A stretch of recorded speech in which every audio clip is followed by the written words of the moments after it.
There's a fire here. They want to get their stuff back. No, they want to get their stuff back. Yeah. So they're protesting right now.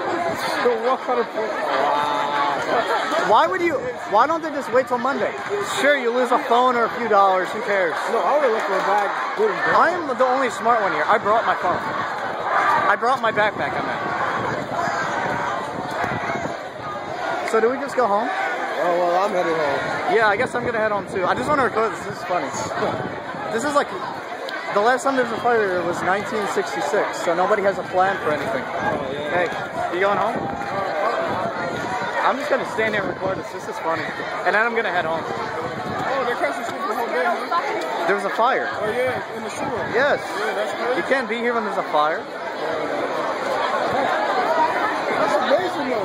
That was really lucky, and it's almost like next week's the last day of school. Yeah. Word. The last time there was a fire here was about 50 years ago. Well, wait, you got Ben's number, right? Yeah. I need you to call it for me. I don't got my phone. Okay, hold on.